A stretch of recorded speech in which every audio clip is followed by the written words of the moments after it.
Welcome to Markigy, the science of marketing strategy, a bi-weekly podcast where all the cool marketers discuss their favorite marketing strategies, study by study.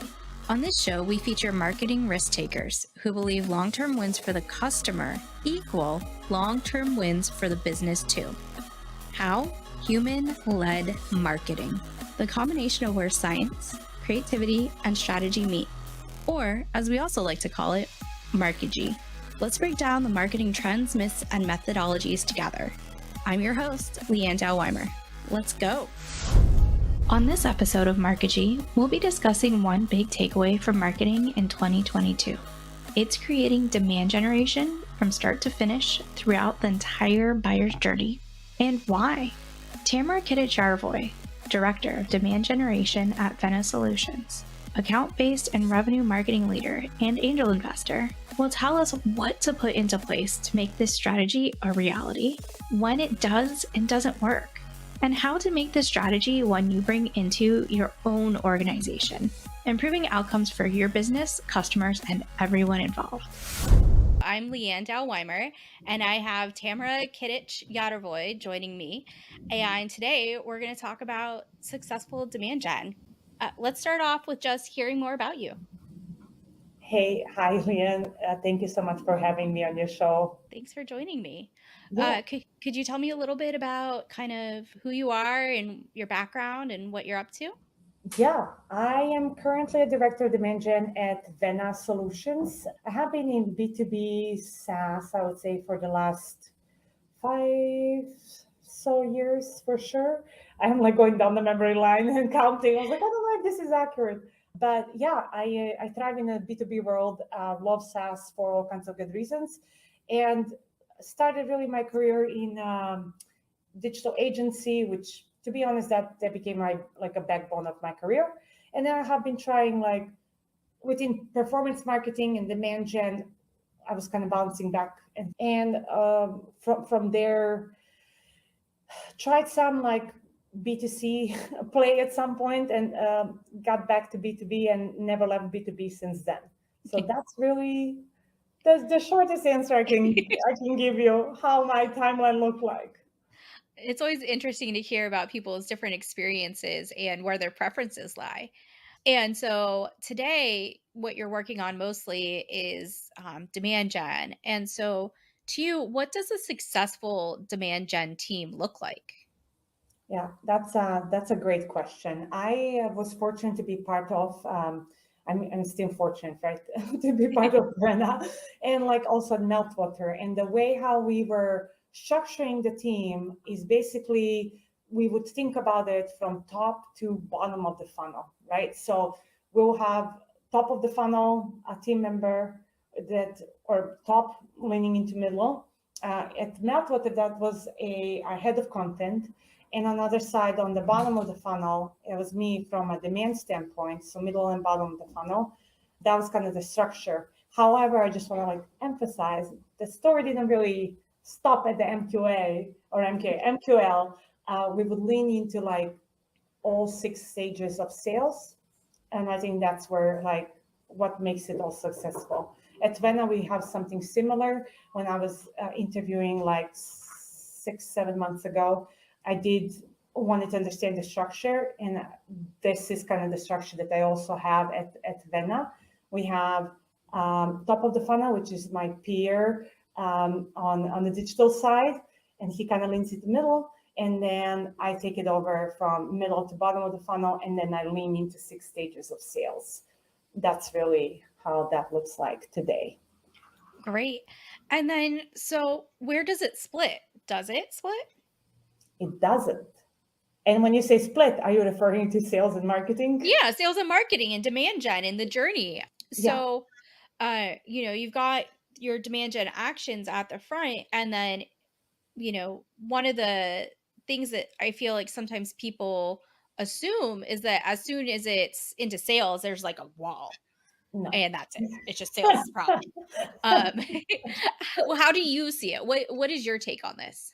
Yeah. So here's what I really strongly believe in. Organizations who have not aligned marketing and sales teams are really putting themselves at a disadvantage.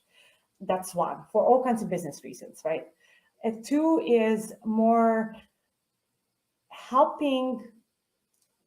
I mean, both teams can do not all the things well. There are things, if you're like a forward thinking company, there are things that marketing can easily help and elevate the pain points when compared to sales, and like vice versa. In our case, I'll speak for Vena. I really, as I onboarded and started to listen, like, okay, well, how does the sales operate? What are the rules of operations? How many nurtures we have? Like, really understanding that process. Like, think about like marketer going through as like sales onboarding, like really understanding what they're being told, what comes from marketing and all kinds of stuff. Like that's kind of like where all of this started. And then basically understanding and clearly communicating like the pain points that sales has. In our case, I really got the feedback that our sales organization had two pain points. One is on a stage 2 and one is on a stage 4, which we're currently solving for. And we have like specific campaigns in place to do that. Additional things is like also like as you continue to talk, breaking into net new accounts, and like do we have a process in place to like track our audience when they leave? Sales said no, marketing said no. It's like how are we going to solve for this? So it's like really thinking at that level when it comes to the marketing and sales alignment, and like split, it doesn't exist. I think for each organization, it shouldn't exist, but for each organization, it really has to like, you have to understand both sides, I would say, right? So, as far as like the talent resources, it sounds like the type of talent that you depend on to make this happen has certain characteristics to them.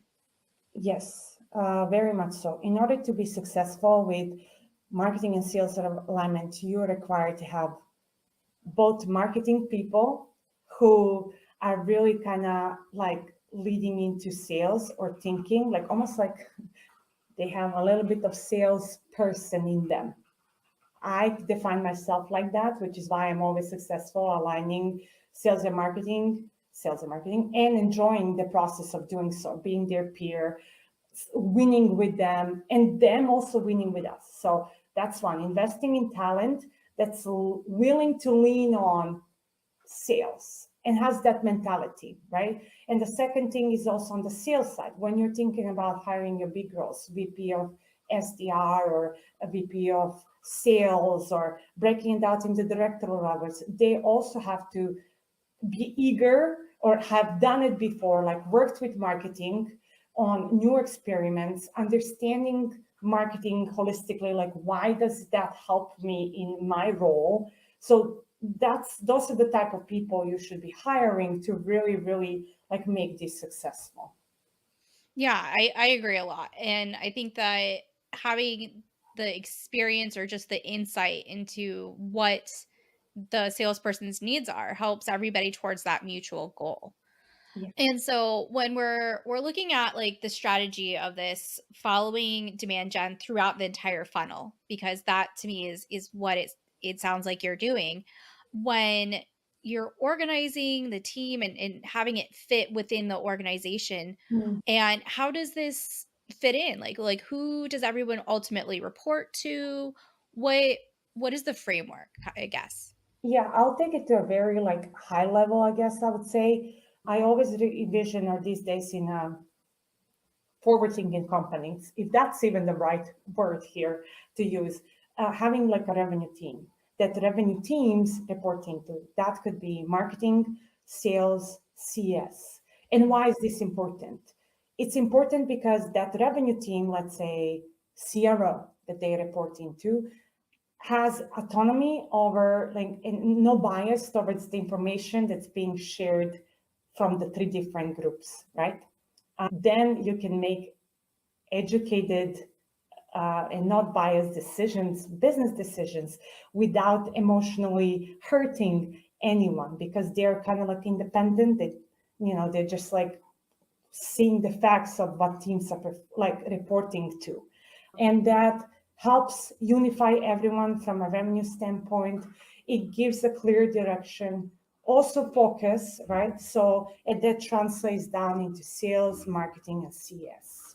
Mhm. So that's kind of how I see, maybe like you mentioned, T-shape. how I like in reporting into that really should make a lot of sense, and something that I would love your audience to consider moving forward. Definitely. And so when sometimes what I've heard happening with CRO roles is that it is a salesperson at the top. And what you're suggesting is that it's equal between customer success, CS, marketing, and sales, and that the lines in the actual tactics and actions and channels get a little bit blurry. Hmm. Is that one way to think about it? In a way, yes. Yes. I mean, we are all contributing, let's say, all revenue teams contribute to a broader goal, right? Mhm. Let's say in B2B SaaS, we're typically chasing revenue, right? So growth, revenue. So yes, between the tactical things, again, I mean, I am a very team player. Maybe that should go back to your question, like who are you hiring? I'm a team player. I always try to lean in and extend my hand, and for the greater cause, I'm willing to do that. And it's always like the outcome of business moving forward and generating more revenue or being more successful. Um, so on a tactical level, I can't really tell you. We personally, like I am very fortunate in Vena. We have a great enablement team, and I don't know if this is like a portion that every organization has. They're enabling sales. We come to them with like ideas or new tactics or new things we want to test out. So that also helps us bridge the gap in execution. So something maybe to consider. Definitely. And then, I think at its core, when we talk about the demand gen strategies, and we think about ways that people are successful and how it's measured and what mistakes we see people make, Mm, uh, beyond just putting the right people in the right places and giving them the chance to do their job. yeah. Um, what kind of mistakes do you see happening that you would say, hey, maybe you should consider this alternative? Is this just to clarify, like from a marketing standpoint, right? Well, from a marketing and demand gen standpoint, Yeah, I yeah. mean, I would like, ultimately dimension. yeah, I would say attribution, right? You will see a lot of people right now. It's kind of like became a hot topic for I don't know what reasons and how that evolved, but like capture versus demand, right? The yeah, only reason why we really have the difference between capture and demand or capture and create demand, capture, you can really measure. mhm, Creating, it gets blurry. But we like to differentiate it in a marketing world or whatever world, and we make such a big deal of it. The key is the biggest like mistakes that can be done is like focusing too much on attribution, and it gets hard, right? When you're on a line and you have a budget and you have to show growth, and allocating that budget uh, according to like leaving the room for experimentation, leaving the room for like building the trust in a brand, like that you cannot really easily calculate, right? Those are the things that I see kind of being some of the biggest mistakes. People that just tend to constantly focus on things they can measure so they can show the results, get buying for the more budget, all kinds of stuff. So I think that's probably the biggest one. yeah. I mean, how do you even measure building trust as a brand? I would like to know. I think it would make my life a lot easier for sure. Yeah. Uh, can you?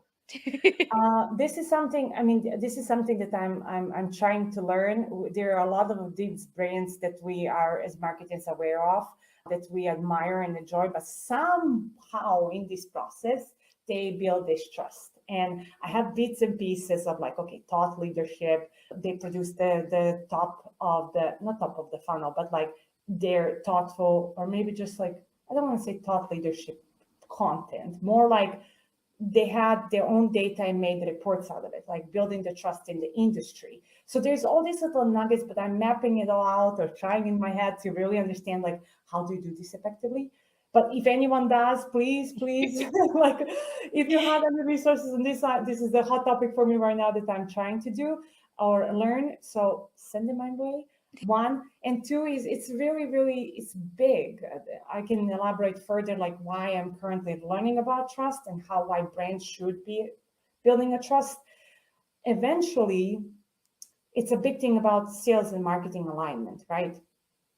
If marketing does a tremendous job in building trust in a product or in the company and the values that the company has, it's making sales job much easier to sell, meaning that prospect who you build trust and understands your product really well can only come into sales cycle without sales spending time on building trust with that party.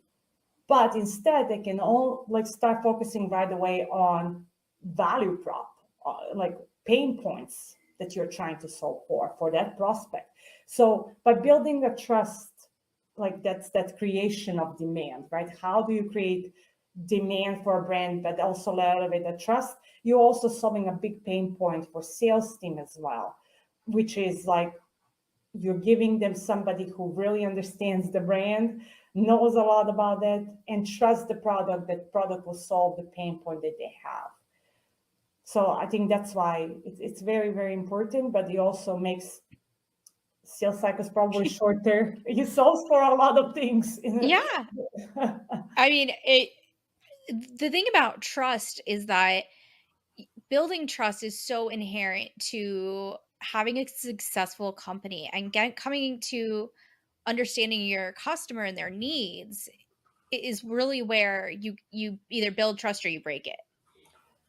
Yeah, I mean, transparency is a big one, right? Like, think about this being like forefront with your customer or customers, future customers, prospects, giving them the pricing they need, like exposing that on the website, being transparent about how long does it really take to onboard a company of size X within your product timeline, and really staying true to that. Like that's how you like. I know transparency is a big thing, right? So something I'm tackling or trying to tackle at Vena, like how do we have this like ask me anything kind of approach where we have a place the marketing wants to produce and have prospects come and get able to answer or feel safe to ask the questions to build that trust or see that we're on a like open book, like, hey, we have nothing to hide. Here's who we are. Here's what we do tremendously well. Here's what you can expect. And imagine now the prospect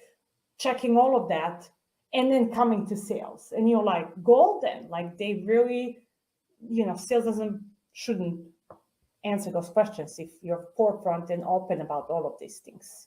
Absolutely. And this was something that, you and I haven't chatted about before, but, over the weekend, it was really in my mind that in the last few weeks is that trust is a two-way street.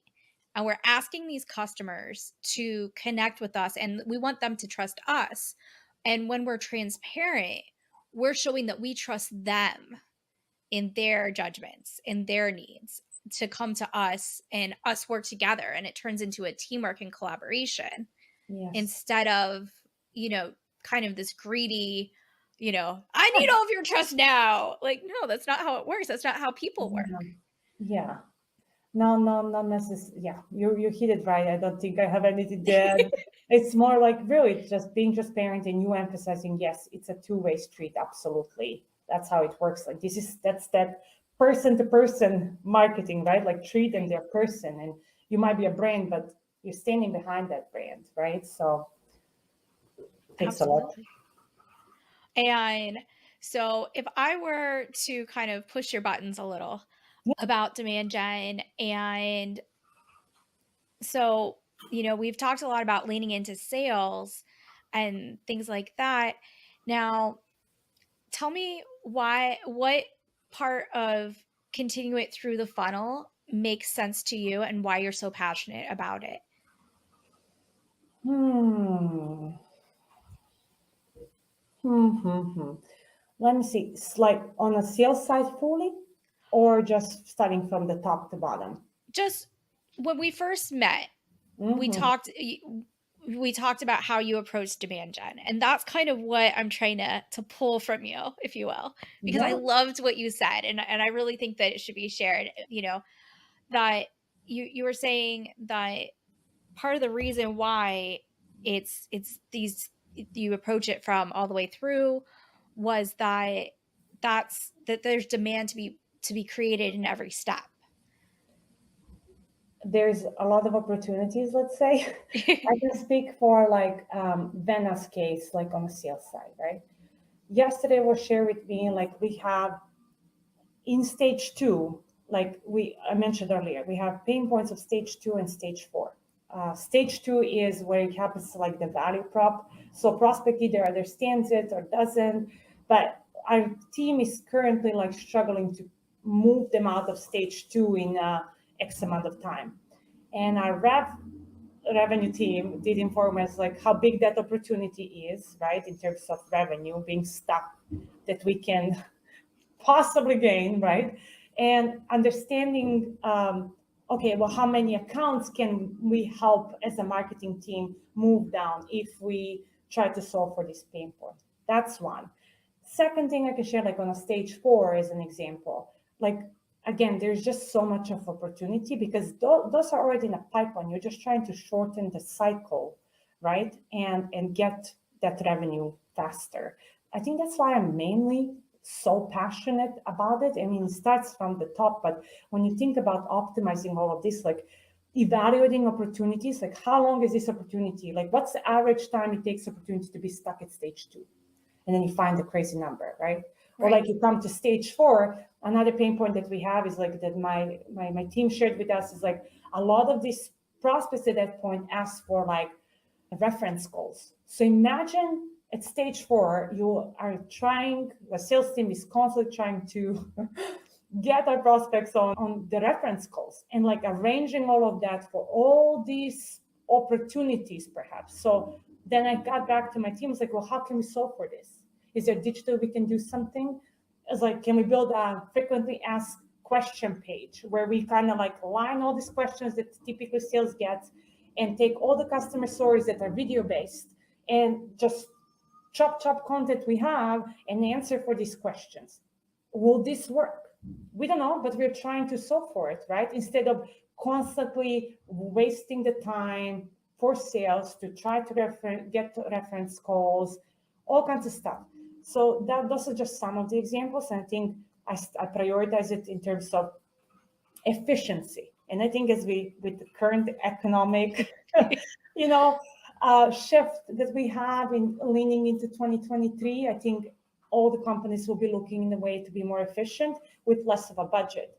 So I always approach it, how can we do more with less, right? And like I absolutely love, I mean, again, on the top of marketing and sales alignment, like average sales cycle, understanding that average time it takes you to close the deal, and how can we lean in to help the team close faster.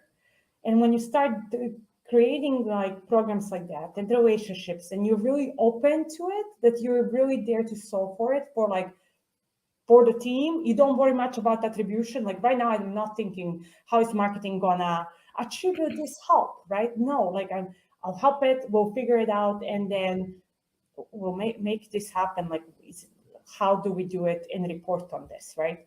But that's kind of like the approach, leaning in, where is the pain point, how can we lean on each other to be more successful as an organization. I absolutely love it. And I'm a big proponent of exactly what you said. So that's why I'm so happy that you said it. Because in the past, when I've had clients and I was doing like their social media strategy or telling them what content to include, I would tell them exactly what you just said. I'd be like, you should include your FAQs in your social content because that's going to be an objection later. And if we want to create that, top of funnel, middle funnel, blur those lines, because the people that you're interacting with aren't always, they aren't like, okay, like I'm in Monopoly, I'm in the red section now. Okay, well, now that it's been 30 days, I'm in the green section now. They aren't going in that linear trajectory. And so, providing that content and answering those problems early helps Yes. them, like you said, speed through the rest because they don't have to wait for it necessarily. Yeah, I think when you just spoke, that brought like the full point of like what's also the benefit of understanding top of the funnel all the way down to sales. we always, like a lot of B2B companies, they create so much content. Well, if you have a full view, like holistic view of all marketing down to sales stages, you can allocate content properly as Right. well. And it comes back to distribution, not distribution, but like, how are we repurposing this? Like making more with less and not just taking single case, which happens quite a bit. Like, oh, there's this guide. Okay, cool. But like, okay, how are we going to take video case studies? Where are we going to repurpose them? Well, if you don't understand what's happening in sales, you might not ever think about like, how else can you leverage this content that you created for future. Yeah, Just absolutely. something like, I think that's also benefit of you really having a holistic view of and leaning into sales. Love it. One question I didn't prepare you with, but it's an easy one. Where do you think marketing is heading in the future? And where do you think it should be heading? Because Hmm, sometimes they aren't the same. that's a good one. I will give you that. I think marketing teams of the future, I will go back to the point where I told you about the revenue teams, right? Having a revenue team that your revenue teams reporting to, like this, having a proper structure, one, having the right resources when you're hiring, two, three is like not only having right resources, but being mindful of what you're trying to accomplish as an organization in terms of like, okay, well, if it makes a strong business case to align sales and marketing teams, why do we want to hire kind of these people? So in that aspect, like honestly, moving forward, I really would love to see revenue teams in the future, right? Having this structure that's independent, where in the future, marketing doesn't report to sales, or God forbid, sales reporting into marketing or something like that. So I would love this to evolve more, right? I would like that.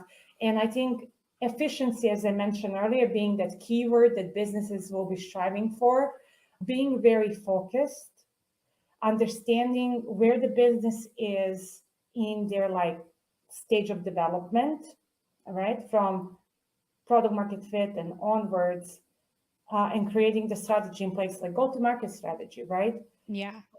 That will allow you to be more focused. I think those are the things that I would love to see coming into the future. I think that does that answer your question It to some does. extent. It does. Especially since you mentioned the go to market strategy earlier, and the GTM part seems like I'm hearing more and more and more about it. And I love that because you have to go to market otherwise. Yeah, But and it's just part of it all, because you also have to keep your market, and you have to, there's so much to market. There's always more marketing and there's always more cleaning. That's kind of my yeah. motto. I think in today's landscape, we have so much technology that allows us to be a little bit more sophisticated. I think 5 years ago, that was not the case, like with intent data. And there's so much data to like really, really understand what your total addressable market is and what are you really going after within that bubble. And then instead of just like, oh, we're doing ABM for everyone. Well, really, like, can you really sell into these accounts? Do they have technology in place, or like that your products can interfere to make the best out of it? Like all these questions. So efficiency, I would say efficient, like understanding where the company is within that journey. I think there is a lot of education we can do for even like CEOs and the founders, understanding who owns like go to market, how that evolution affects not only like business but like other teams, right? Like in terms of marketing, it's okay at some point in the early stages to just go crazy on leads. And I know like it's funny, you come across all kinds of like posts on LinkedIn. It's like, oh, leads are dead, you should be doing ABM. I was like, well, it's okay to say things like this, but like there are a lot of people who should be also explaining to these people, like, well, ABM is not for everyone. And who is ABM not to? We always talk, oh, ABM. Well, the startup, should they be really doing ABM if they don't know who their ICP is? Yeah. Like, should they be doing? It's going to be a lot of money gone. Exactly. Like, would they? Anyway, so a lot of this, like really having a good understanding on your go-to-market strategy, involvement of the company, and what is right within marketing and sales in combo, or like client success, what is right for these stages to do. Because that changes quite a bit as you kind of grow, you get more narrow, you understand who your ICP is, what your product can really do, and then you should really have a list of companies that you can really, really sell to. That's something we are tackling at Vena. We are transitioning from MQL, Marketing Quality Lead, to MQA, which is Marketing Qualified Accounts. So coming into next year, we'll really just have a set of accounts we're going after. That's it. Very efficient, very lean, and very focused. Love it. I love all of it. All of it. So we're coming up on time. If someone wanted to get in touch with you or, something like that, learn more about you, what would be the best way? LinkedIn is my go-to place. Feel free to, reach out, include a note, and I would be more than happy to connect and grow from you, learn along. And again, emphasizing, if you know good resources about trust and building a trusted brand, send them my way. I'm trying to educate myself and then be better marketer, I guess. I love watching you publicly share books that you are learning from, and it's just so inspiring and energizing to feel your passion for marketing, for doing it the right way, among other things. And so thank you again for being on my podcast. And that's all I've got for today. This is Leanne Dow-Weimer with Markigy, a strategic marketing podcast where we learn more about customer-led marketing and different strategies. Thank you. You've been listening to Markigy, the science of marketing strategy. If any of the strategies we talked about today inspired you to learn more, try them. Remember, the perfect strategy doesn't exist, only the one that gets done. Subscribe to our show on your favorite podcast player to make sure that you never miss an episode. Thanks for listening. Until next time.